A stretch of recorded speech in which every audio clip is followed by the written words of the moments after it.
Good morning. So I've given her no warning, but Christine's going to do morning briefing. Where we going, Christine?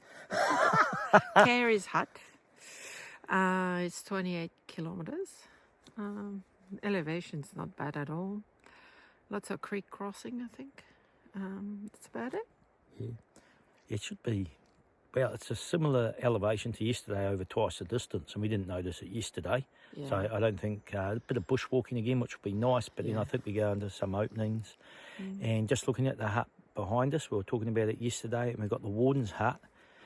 If she's watching, Nikki from Gnarly Adventures, we're pretty sure this is the spot where you got stuck, so not the worst hut to spend 2 nights. I think you were stuck here with Maud from France. So we're expecting a river crossing, aren't we? Because that's where Nikki got stuck at. So yeah, we're going to head off and try and get your river crossing on the first attempt. Anyway, we'll show you as we go. Bye.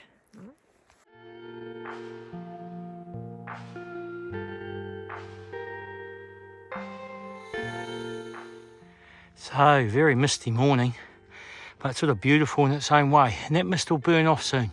You can see the sun just hitting those mountain tops now. And down the range where we were yesterday, can't see anything down there yet. And this is where we come from. Here's Christine, she's going to do photos as well. So, beautiful little creek here. Can rock up across. Don't even need to get our feet wet, so pretty lucky with the water levels.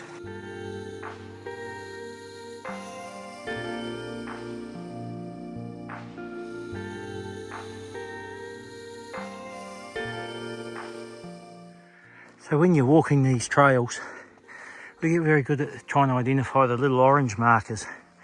But sometimes you also get blue markers and even pink markers, and normally they're associated with trap lines. So you don't want to follow those because you end up off trail following the trapping line. But sometimes, and there's a trap down here, and there's our blue marker. So the two will coincide. And you can see down here on this tree another orange marker. But that's just for people who haven't really hiked much, just so you know what's going on and what we're trying to follow. Another little thing while I was mentioning the trail markers, if you look on this one, you can see how the nails are sticking out. And that's not because they're too lazy to nail them in. That's so as a tree grows, the marker slides out and it doesn't obstruct the tree growth and it stays visible. So nice when you break into the open, and the fog's just starting to lift now.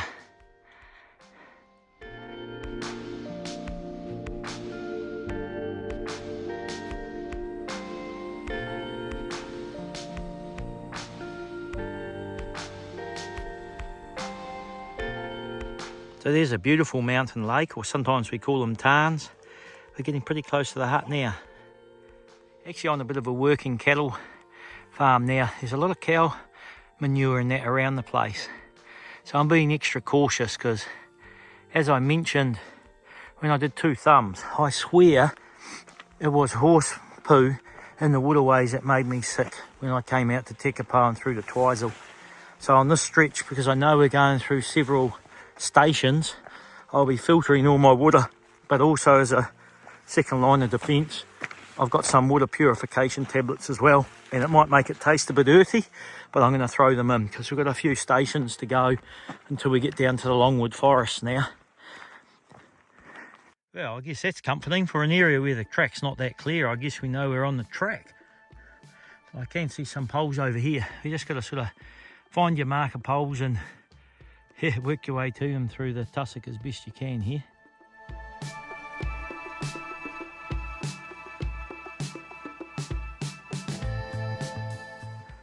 Well, I can see the next marker over there, and we've got pretty good visibility. A little bit foggy, but man, if people are up here in really cloudy conditions, you'd have to keep your eye on the app to keep yourself on the trail too. And there have been some points where the trail and the app aren't aligning. Definitely, you got to sort of try and follow the trail markers back there in the bush. But up here, if I zoom in over here, you'll see there is a bit of a trail marker over here. Not even really standing out very well on the video. But yeah, we'll keep going along here. Just be cautious though if you're coming behind me and you've got low visibility.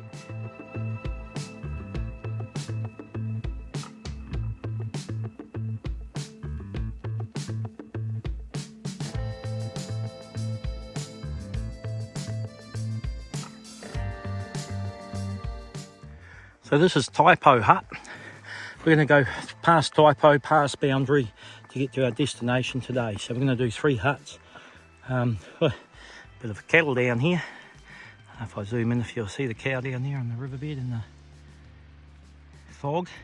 But yeah, apparently a possum managed to get its way into the water tank and it drowned in there. So they were warning everybody, make sure you boil the water from this water tank. But I've bought so much water from the other hut, I don't need to refill it all here. And there is the stream down there, but as you can see, there's cattle walking right through it and pooing in it as well. That's why, as I mentioned earlier, I'm taking extra precautions on this part of the trail. But it's quite foggy, and visibility in the markers on this, they weren't the best once you hit these open plains. So yeah, if you had really cloudy conditions, you could struggle a bit. There's no real defined trail. And then when we were actually inside the bush, we ended up off trail there, but I don't think we did. I think the app shows the trail in the wrong spot. Anyway, we'll go into this Typo Hut. There's nobody in there. I'll show you what it's like. So this is inside Typo Hut, 4-bed, but yeah, nice wide mattresses actually. Yeah, only little, but quite cozy really. Just a bit of shame about the possum. Somebody's left a note saying the wood is smelly, I wouldn't drink it. And here's somebody else saying they better let Doc know there's a dead possum in the water tank. Anyway, as I said, hopefully that cloud will clear, because man, we'd have really good views if it wasn't so foggy up here.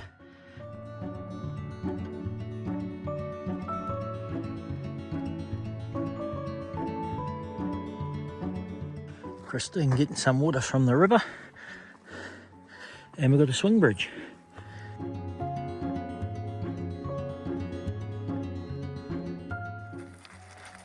Well, here we go. If you look at this water here, it is so clear. Yeah, we've got all these cattle down here. I mean, here's one down here actually standing in the river, and a few more. So a bit nervous about taking water from there, and obviously a dead possum in the water tank in the hut makes it a bit tricky. So I've got heaps of water with me, so Christine can have some of that, and she might find a little side creek or something feeding this river and get some water from there. The joys of the TA, but that's just what you've got to deal with, and be cautious and take whatever action you can to look after your health when you're in these areas.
Why not film this bit?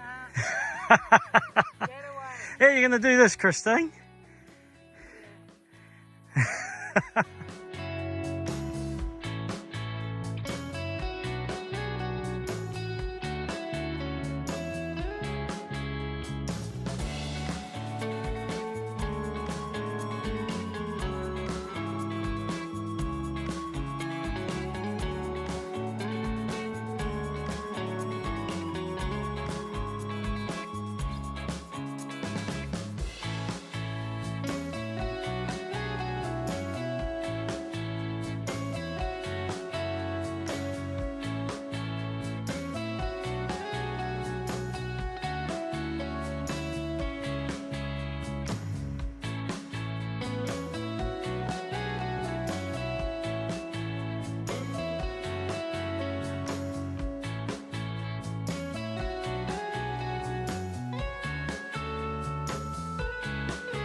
Another perfect example of how water can filter through gravel beds. You can hear it running down here and then it just disappears, a dry bed, flowing underground to the main river over there from that point. So if I zoom in down here, you can see a few cattle and that down here on the riverbed, and I really appreciate the owners of this station, this property, to allow us to pass through. And if we zoom in over here, you can see a bit of a fence over the river. And just in behind there, you can see the hut, the roof and the toilet. So I assume it's called Boundary Hut because it's the boundary between the private land and maybe this is National Park over here, I'm not sure, but hour and a half has us to our destination past this hut, and we'll get our first look at Mavora Lake. So you can see the hut down there, and obviously you really like to get to it after a long hike between huts, but the access is on the swing bridge over the river here. So you can walk a fair way past it, then backtrack up. There's our bridge, and you can see just up there, looks like four-wheel drive tracks out. So I'm not sure, we'd possibly walk out down one of those roads. We'll work it out when we get there.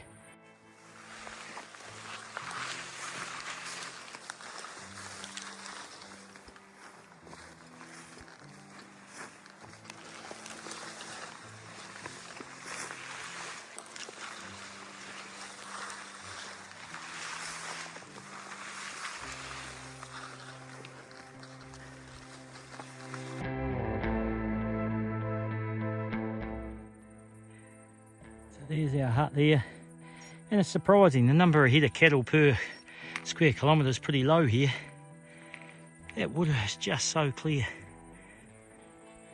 you see straight through it, absolutely beautiful. Outfield boundary hut, and you can see here there's been plenty of people out here in their four-wheel drives having fun. We'll go down the main track. And that's going to be our view for a while, and we're going to hit Mavora Lake. So we'll get down there and see what it's like, and I'll show you. Bye. So way out, it's just following the four-wheel drive track now. So that's our view that I showed you before as well. And I don't know if it's going to change that much, so there might not be a lot of video clips between this hut and the next one until we get there and see the next hut in the lake.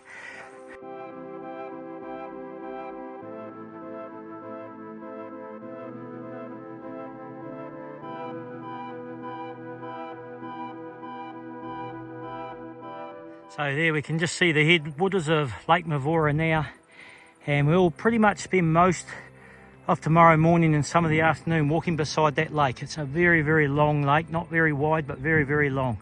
So we'll keep heading on, see if there's other nice views. There we go, we've got a beautiful view of the lake here while I'm a little bit elevated. Pretty popular four-wheel driving area. And what a beautiful basin it is that this lake sits in. And that's where we've come from there. Another four-wheel drive. There was a group of 3 people doing the four-wheel driving. So there'll be one more after this, and I'll get back on the road.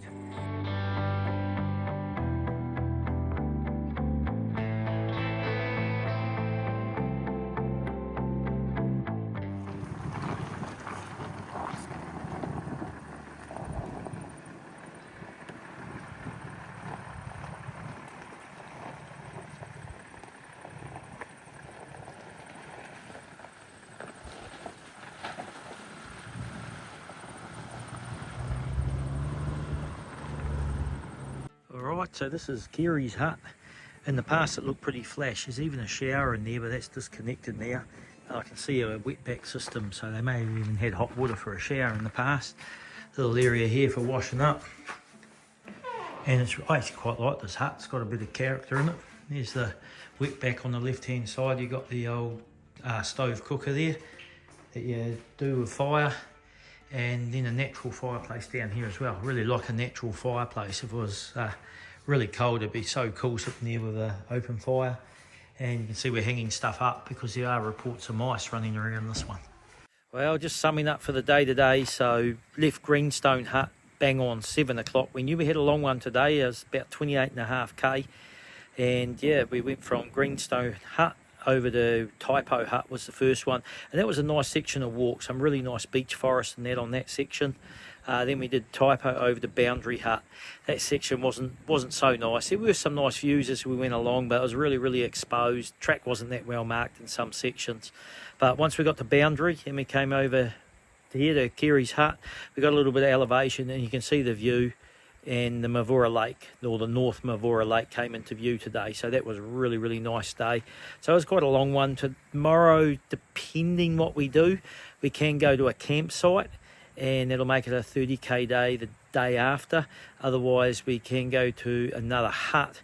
I can't remember the name of the hut. It might be Kiwi Burn Hut or something. I can't remember.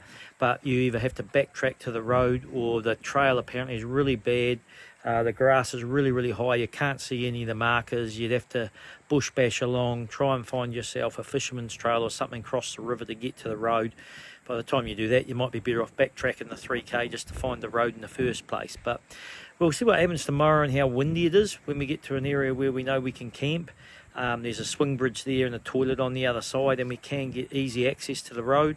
If it's not too windy, that'd probably be my preference, but it's a little bit windy here at the moment, so it might be too windy, and we might have to head our way up. I think it's Kiwi Burn Hut, and try and find that one and then find a way to the road after that. But there is a bit of pressure on that last day, because a 30k walk, if I left at 7 o'clock and average 5k an hour, that would get me in 1 o'clock to the destination. We're getting picked up at 2, so by the time you put in a couple of breaks, even down a 4-wheel drive track and that 5k, I can sort of do that quite comfortably, but over 30k without a rest, I'll be pretty tired at the end of it. And Christine might struggle with that a bit as well, so we'll have to work out the best thing to do tomorrow when we get there and actually have a look at it. But overall, beautiful weather. We can't complain again today. You can see the view I've got in the background. We're going to get a beautiful sunset. So I'm going to chill out, make this video, watch the sunset, maybe watch a little bit of Netflix, and we don't really have to rush tomorrow, because either way it's only a short day. And once we get past that campsite or the hut, it's all private land and a road, so we're not allowed to camp anywhere anyway, so we don't have that option of pushing on and shortening the day after. We'll just have to do the best we can. Anyway, look forward to checking in with you everybody again tomorrow. Bye.